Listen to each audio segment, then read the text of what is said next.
എല്ലാവർക്കും നമസ്കാരം. ഇന്ന് നമുക്ക് വളരെ പ്രസിദ്ധമായിട്ടുള്ള ഡിണ്ടിഗൽ തലപ്പാക്കട്ടി ബിരിയാണി എങ്ങനെയാണ് തയ്യാറാക്കിയെടുക്കുന്നത് നോക്കാം. പേര് കേട്ട് നിങ്ങൾ പേടിക്കേണ്ട. ഇത് തമിഴ്നാട്ടിലുള്ള ഒരു ഫേമസ് ആയിട്ടുള്ള ഒരു റെസ്റ്റോറൻറ്റിലെ ഒരു സ്പെഷ്യാലിറ്റി ആയിട്ടുള്ള ഒരു ബിരിയാണിയാണ്. അപ്പോൾ ഇത് വളരെ പ്രസിദ്ധമാണ്, ഇതിൻ്റെ ടേസ്റ്റും അതുപോലെ തന്നെ ആ ഒരു റെസ്റ്റോറൻറ്റും. അപ്പോൾ അതേ ടേസ്റ്റിലുള്ള ഒരു ബിരിയാണിയാണ്. അപ്പോൾ നമുക്ക് കിട്ടാവുന്ന ചേരുവകളൊക്കെ വെച്ചിട്ട് വളരെ ഈസി ആയിട്ടുള്ള രീതിയിലാണ് ഞാൻ ഇന്ന് ഈ ഒരു ബിരിയാണി ചെയ്തിരിക്കുന്നത്. വളരെ ടേസ്റ്റാണ്. ഒരു പ്രാവശ്യം ഉണ്ടാക്കിയാൽ നിങ്ങൾ തീർച്ചയായിട്ടും വീണ്ടും ഉണ്ടാക്കി നോക്കും.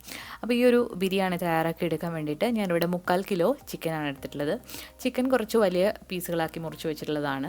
ഇതിലേക്ക് ഇനി ഒരു 1/2 ടീസ്പൂൺ മഞ്ഞൾപ്പൊടി, അതുപോലെ തന്നെ 2 ടീസ്പൂൺ കാശ്മീരി മുളക് പൊടി, ആവശ്യത്തിനുള്ള ഉപ്പും പിന്നെ കുറച്ച് തൈരും കൂടി ചേർത്തിട്ട് നമ്മളിത് നന്നായിട്ടൊന്ന് മിക്സ് ചെയ്ത് മാറ്റി വെക്കണം. അപ്പോൾ ഇത് തലേദിവസം തന്നെ ഇങ്ങനെ ചെയ്ത് വെക്കുകയാണെങ്കിൽ ഈ ഒരു കഷ്ണങ്ങളിലേക്ക് ഈ ഒരു മുളക് പൊടിയൊക്കെ നന്നായിട്ട് പിടിച്ച് കിട്ടും. ഇനി അതില്ലാന്നുണ്ടെങ്കിൽ മിനിമം ഒരു മണിക്കൂറെങ്കിലും ഒന്ന് മാറ്റി വെക്കുക.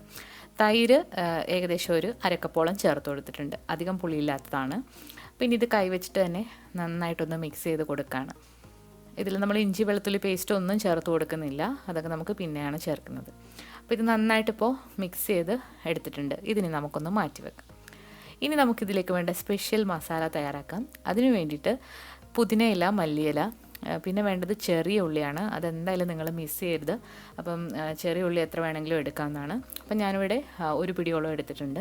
പിന്നെ എരിവിന് വേണ്ട ഒരു 4-5 പച്ചമുളക്, ഒരു വലിയ കഷ്ണം ഇഞ്ചി, 6 അല്ലി വെളുത്തുള്ളി. അപ്പോൾ ഇത്രയും കൂടി നമ്മൾ മിക്സിയുടെ ചെറിയ ജാറിലിട്ടിട്ട് വെള്ളം തൊടാതെ നല്ല പേസ്റ്റ് പോലെ ഒന്ന് അരച്ചെടുക്കണം. അപ്പോൾ ഈ ഒരു മസാലയാണ് ഈ ഒരു ബിരിയാണിയുടെ ഹൈലൈറ്റ് എന്ന് പറയുന്നത്. അപ്പോൾ നമ്മളത് അരച്ചെടുത്തിട്ടുണ്ട്. ഇനി നമ്മൾ ഇത് ചെയ്യുന്നത് പ്രഷർ കുക്കറിലാണ്. അപ്പോൾ ഒരു പ്രഷർ കുക്കറിലേക്ക് 1 ടേബിൾ സ്പൂൺ നെയ്യ് ഒഴിച്ചു കൊടുക്കാം. നെയ്യൊന്ന് ഉരുകി വരുമ്പോഴത്തേക്ക് നമുക്കിതിലേക്ക് കുറച്ച് വെജിറ്റബിൾ ഓയിലും കൂടി ചേർത്ത് കൊടുക്കാം. മുഴുവനായിട്ട് നിങ്ങൾക്ക് നെയ്യിലും ചെയ്തെടുക്കാവുന്നതാണ്. ഇതിലേക്കൊരു 3 ഏലക്ക, 3 ഗ്രാമ്പു, അതുപോലെ തന്നെ ഒരു ചെറിയ കഷ്ണം പട്ട, 1-2 നിങ്ങളുടെ ടേസ്റ്റിനനുസരിച്ചിട്ട് എടുക്കാവുന്നതാണ്. പിന്നെ ഒരു ചെറിയ തക്കോലം, ഇത്രയും കൂടി ഇട്ടിട്ടുണ്ട്. ഇനി ഇതിലേക്ക് ചെറിയ 2 ബേ ലീഫും കൂടി ഇട്ടിട്ടുണ്ട്.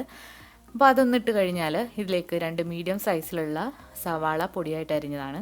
അപ്പോൾ അതുകൂടി ഇട്ട് ആവശ്യത്തിനുള്ള ഉപ്പും കൂടി ചേർത്തിട്ട് ഇത് നന്നായിട്ടൊന്ന് വഴറ്റിയെടുക്കാം. അപ്പോൾ ഇത് നമുക്ക് പ്രഷർ കുക്കറിലും ചെയ്യാം, അല്ലാതെയും ചെയ്തെടുക്കാവുന്നതാണ്. ഞാനിവിടെ വളരെ ഈസി ആയിട്ടുള്ള ഒരു രീതിയിലാണ് ഇത് കാണിക്കുന്നത്. അപ്പോൾ നമ്മൾ ഉള്ളി ചേർത്തിട്ട് ഇത് നന്നായിട്ടൊന്ന് വഴറ്റിയെടുക്കാം. അപ്പോൾ ഉള്ളി നന്നായിട്ട് വഴണ്ട് വന്നു കഴിഞ്ഞാൽ ഇതിലേക്ക് ഒരു നന്നായിട്ട് പഴുത്ത തക്കാളി പൊടിയായിട്ട് അരിഞ്ഞതാണ് അതുകൂടി ഇട്ടിട്ട് അത് നന്നായിട്ടൊന്ന് വഴറ്റിയെടുക്കണം. അപ്പോൾ തക്കാളി നന്നായിട്ട് ഇപ്പോൾ വഴണ്ട് വന്നിട്ടുണ്ട്. ഇനി ഈ ഒരു സമയത്ത് ഇതിലേക്ക് നമ്മൾ ചേർത്ത് കൊടുക്കുന്നത് വീട്ടിൽ തന്നെ പൊടിച്ച് വെച്ചിട്ടുള്ള ഗരം മസാലയാണ്. അത് ബിരിയാണി മസാല. ഇത് ഞാൻ ഇതിന് മുൻപ് ഇട്ടിട്ടുണ്ട്. അപ്പോൾ അതിൻ്റെ ലിങ്ക് ഞാൻ ഡിസ്ക്രിപ്ഷൻ ബോക്സിൽ കൊടുക്കുന്നുണ്ട്, അത് കണ്ടു നോക്കുക. അപ്പോൾ 1.5 ടീസ്പൂണാണ് ഇത് ചേർത്ത് കൊടുത്തിട്ടുള്ളത്. അപ്പോൾ അതുകൂടി ചേർത്തിട്ട് നന്നായിട്ടൊന്ന് മിക്സ് ചെയ്ത് കൊടുക്കുക. ഈ ഒരു ബിരിയാണിയിൽ നമ്മൾ മല്ലിപ്പൊടി ചേർക്കില്ല.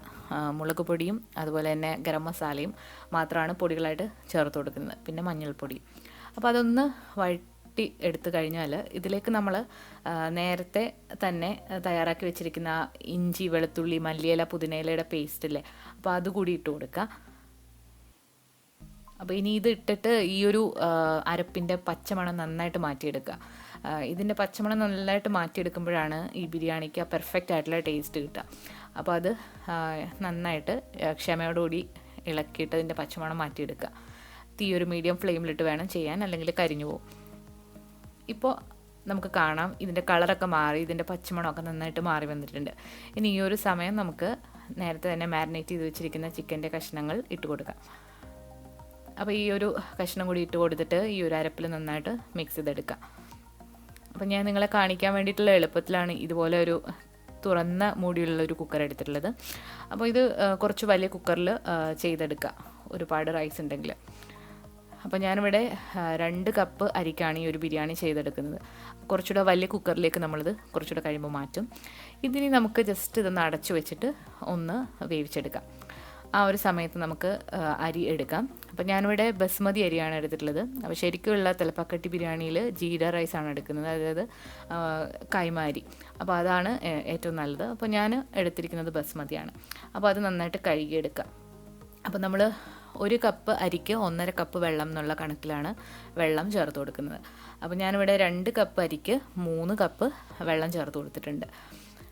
അപ്പോൾ ഇത് നന്നായിട്ടൊന്ന് മിക്സ് ചെയ്ത് കൊടുക്കുക. അതിലേക്ക് ആവശ്യത്തിനുള്ള ഉപ്പും കൂടി ഇട്ടിട്ട് ഇത് നന്നായിട്ടൊന്ന് തിളപ്പിച്ചെടുക്കണം. അപ്പോൾ ഞാനിപ്പം മറ്റൊരു കുക്കറിലേക്ക് ഇത് മാറ്റിയിട്ടുണ്ട്.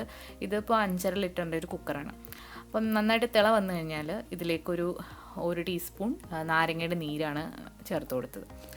ഈ ഒരു സമയത്ത് നമുക്ക് നന്നായിട്ട് കഴുകി വെച്ചിരിക്കുന്ന ബസ്മതി അരിയോ കൈമ അരിയോ ഇട്ട് കൊടുക്കാം. അതിന് ശേഷം ഇത് നന്നായിട്ടൊന്ന് ഇളക്കി യോജിപ്പിക്കാം.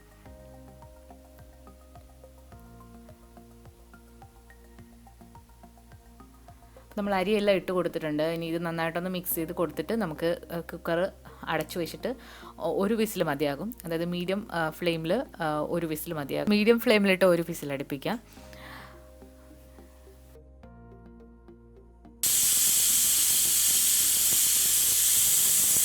ഇപ്പോൾ വിസിലൊക്കെ പ്രഷറൊക്കെ പോയിട്ട് നമ്മുടെ ബിരിയാണി നന്നായിട്ട് വെന്ത് വന്നിട്ടുണ്ട്.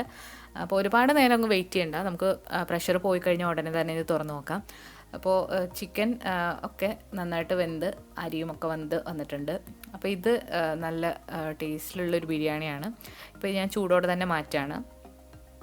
അപ്പോൾ ഇത് കുറച്ച് കുഴഞ്ഞിട്ട് ഉള്ളൊരു ബിരിയാണിയാണ്. അങ്ങനെ ഒരുപാടങ്ങ് വേർപെട്ട് കിടക്കുന്നൊരു ബിരിയാണിയല്ല. എന്നാൽ കൂടി അത്യാവശ്യം നല്ല ടെക്സ്ചറിൽ വന്നിട്ടുണ്ട്. അപ്പം ഈ ഒരു ബിരിയാണി കഴിക്കാനായിട്ട് നല്ല ടേസ്റ്റാണെന്ന് പറയേണ്ട ആവശ്യമില്ല, നല്ല ടേസ്റ്റാണ്. അപ്പോൾ എല്ലാവരും ട്രൈ ചെയ്ത് നോക്കുക. അപ്പോൾ അവധി ദിവസങ്ങളൊക്കെ വരുമ്പോൾ തീർച്ചയായിട്ടും നിങ്ങൾ ട്രൈ ചെയ്ത് നോക്കുക. അപ്പോൾ പുതിയൊരു ടേസ്റ്റിലുള്ള നല്ലൊരു ടേസ്റ്റി ആയിട്ടുള്ള ബിരിയാണിയാണ്.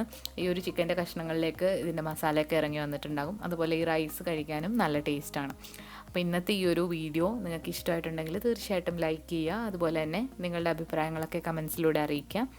പുതിയൊരു റെസിപ്പി വീഡിയോ ആയിട്ട് നമുക്ക് വീണ്ടും കാണാം. താങ്ക്